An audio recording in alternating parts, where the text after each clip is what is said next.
Welcome back to Beyond the Limb podcast, a podcast by IfeanHealth where we explore the people and the processes that help individuals with their movement and independence. In today's episode, we'll be focusing on the prosthetics, but also on the physiotherapists who get involved in helping and guiding these individuals get back on their feet. I'm excited to be joined by one of the physiotherapists who has worked closely with most of our prosthetic patients here at IfeanHealth. Thank you for joining us. Thank you for having me. So, please, could you introduce yourself and tell us a bit about your role at IfeanHealth? My name is Dr. Dauda Mohammed. I'm the head of physiotherapy and also the senior clinician in IfeanHealth. Right, so let's get into it. There's this notion in the industry that many people believe that once you get your prosthesis, you can start walking immediately and get back on your feet. But by now, we already know that rehabilitation is a big part of the process. And I know that rehabilitation comes with a physiotherapist. So what's the key roles of the physiotherapist in our industry, and particularly with rehabilitation and prosthetic patients? Yeah, so most of patients, like you mentioned earlier, have that notion of prosthesis is something that they will just go and buy and start working with it. They don't know that the rehabilitation process is even the main process when it comes to amputee rehabilitation. So the part of pyrification is the much easier part of amputee rehabilitation. The physiotherapy input there is kind of long and it consists a lot of stages, and one of the stages is the prosthetic fittings. So you have to assess the patient before he even gets the prosthesis. So it's not like it's in the market, buy and come to a physiotherapist. So you have to see a physiotherapist, they have to assess you, they have to point out some complications that might affect the fittings. You understand? If it's something that can be corrected with the physiotherapist, then he has to recommend it for the P&O to take note of that. And if it is not, if something he can handle himself, maybe patient comes with some weakness of the muscles, some limited range of motion, and so many other things. So all those things have to be wiped out before you continue with your prosthetic fittings, because all these things can hinder the well fitting of the prosthesis. So after you repair the patient, so after the prosthetic fitting has been done, the patient has to come back for a rehabilitation of what we call a gait rehabilitation. This gait rehabilitation starts from the beginning stage up to the final stage. So the beginning stage is how you can even stand on it, how you can even stand with assistant, how you can even stand with minimal assistant, how you can even stand without assistant. So how you can even bear weights on this prosthesis, and how you can start working on it. So the walking also contain how you can stand with minimal with assistant. Then we can now go with minimal assistant. Then we can now go without assistant. Then the process also involved, even if you can walk without assistant, there are some staminas that you cannot do.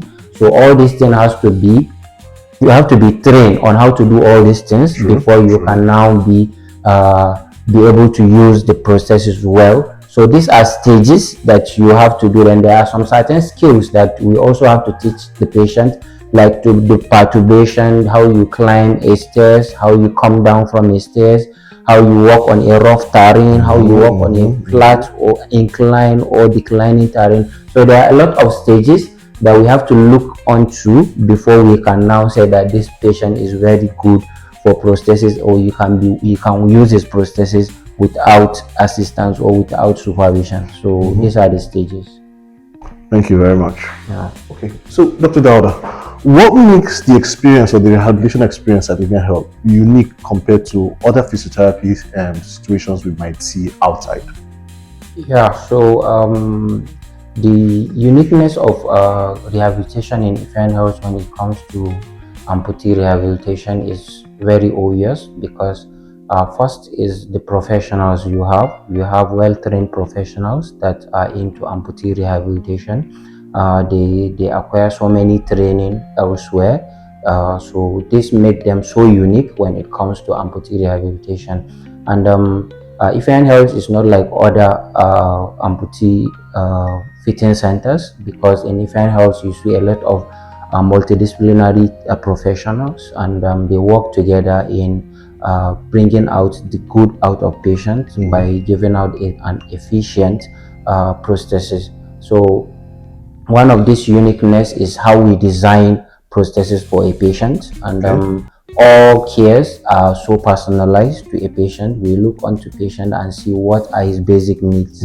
So there is what we call in modern medicine, there is what we call this patient-centered care, which is very important when it comes to rehabilitation and other healthcare deliveries.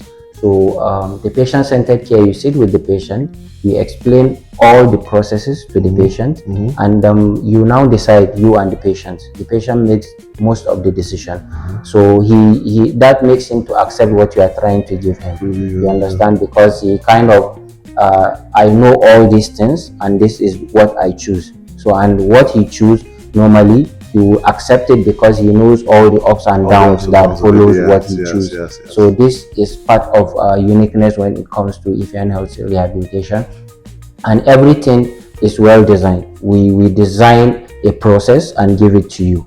So you also, before we even start a process, you already know what stage we want to start. Yeah. So since from the pre-prosthetic fittings, before you even, when you even make contact to IfeanHealth, so some of the procedures will be known to you, and the rehabilitation process will also be explained to you. We'll tell you the number of days you're going to stay. We tell you each day this is the process you are going to have, and if there is any problem in the prosthesis, maybe some complication arise, we have other professionals that can key in and also help you in getting better. So rehabilitation in IfeanHealth orthopedic is kind of awesome because you kind of love it, because everything is not just coming off head. We kind of plan everything, and it's according to the global best practice when it comes to amputee rehabilitation. Like for instance, when you come in, the physiotherapist will sit with you, I will assess you, and will counsel you, and will explain the processes to you. So when you accept it, we'll now ask you about your need. What do you want to achieve with these processes? When you tell us, we'll now sit with the P&O, that's the prosthetics and orthotics. We'll now discuss on the options we have that will cater that your need that you have in mind. So we'll now explain all these things to you. Then it's now you that will now center your choice, that this is the one I prefer. And then we'll now go on, and we explain the processes to you, and this makes you set your psychology that I've been expecting this, so it will not be like a surprise when you have it. So I think this is a very good process that we don't have it elsewhere, because most of the centers, you just go, I need an above knee prosthesis, and they will tell you it's 500, for example, and you just go for it. You don't know what you are expecting, and most of the centers doesn't even have physiotherapy to train them. So it's like master of all trades, like a person doing the fitting, doing the prosthesis, doing this. In IfeanHealth, is not even close to that. It's far. We have gone ahead, because if you go to like WHO standard, you understand the rehabilitation team is not about one person, it's about everybody. You understand? So at IfeanHealth, we have the prosthetics, we have the physiotherapists, we have the social workers, we have the psychologist, we have the surgeon, we also have the dietitian, because when you are using a prosthesis, definitely your energy expenditure and consumption will change. So definitely there will be an advice to that. So for this one, I wanted to ask, could you just walk us through what the typical recovery process for a patient who is going through using or beginning to use the artificial limb? Yeah, so a recovery process starts from the assessment, because it has to start with the acceptance of you needing the prosthesis, because you have to accept the prosthesis. That's when the recovery starts. Because even in exams, you said you get the half of you have the half of the answers when you understand the questions. Yes. So this also is something like that. So when you understand what you are given to, when you want, so definitely your recovery starts from there. So the remaining thing is just like execution of what you need to do to recover. So like I said, it starts from assessment. So after we assess the patient, we tell him what he needs.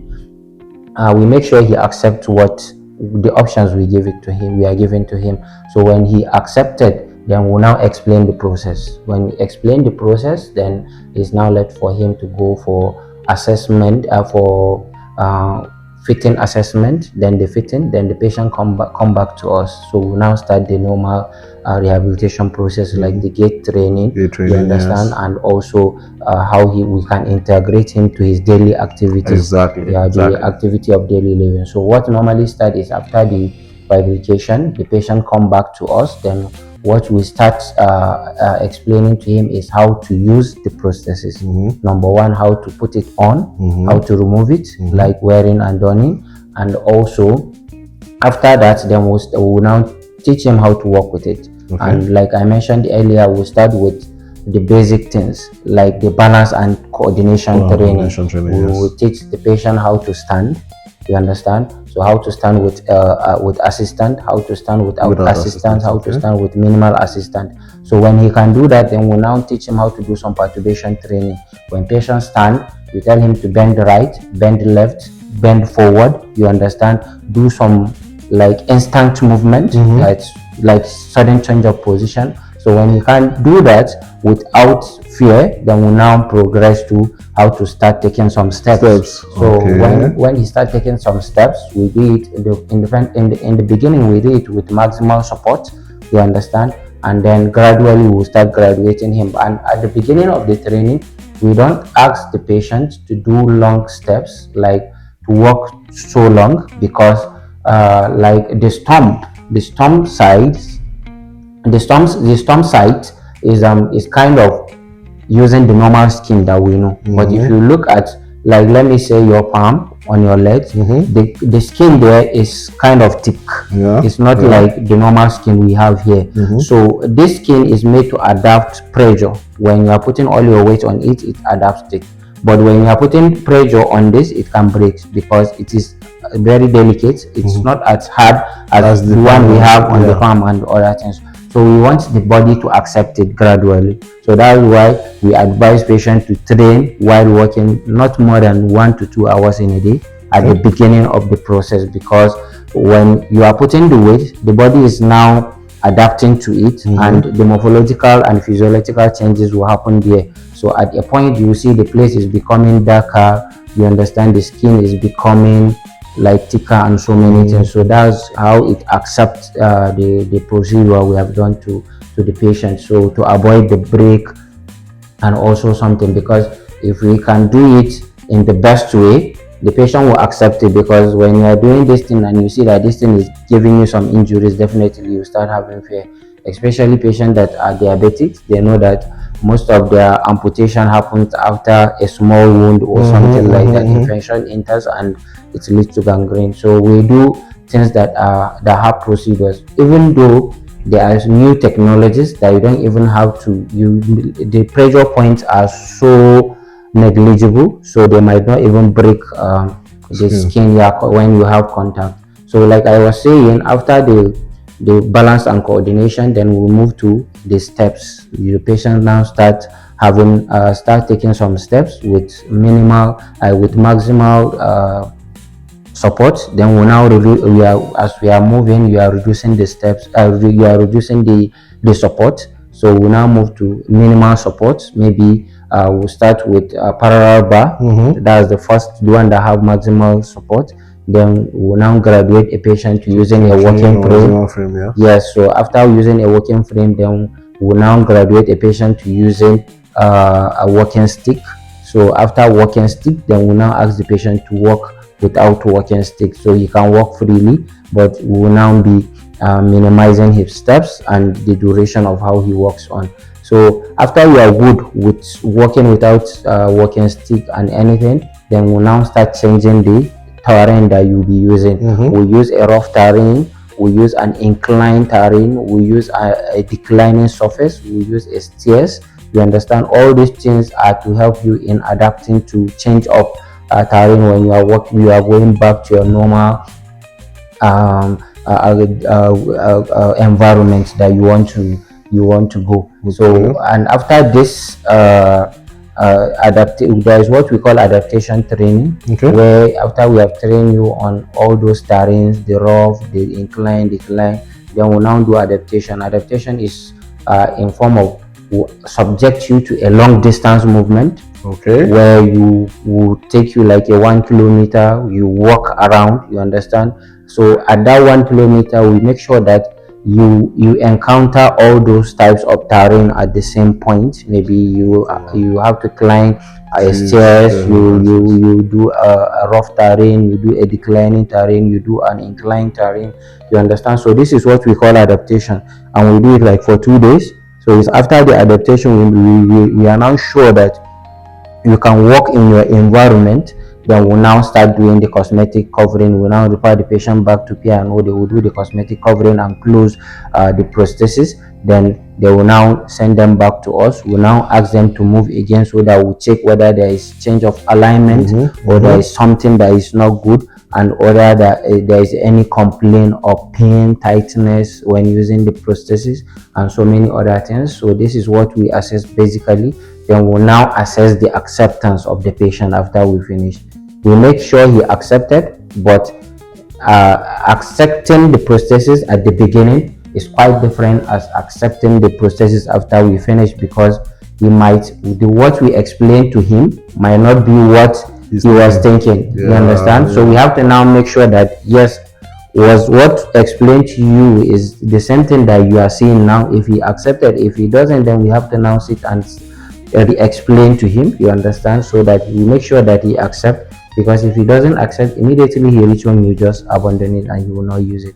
So this is how we train patients to the level that he is discharged, and there is what we call the follow-up and the monitoring that we normally do, because you cannot get 100 over 100 of the training. So we leave you at certain level, and we now follow up with the process at home, and we'll be guiding you, and we'll make sure that you achieve that 100% of what we explained to you. Yeah, that's it. That's very good. Yeah. That's very good. Thank you. Hi, thank you. This is Beyond the Limb. We'll just keep you for a quick moment while we go on a quick break, and we'll be right back. Thank you.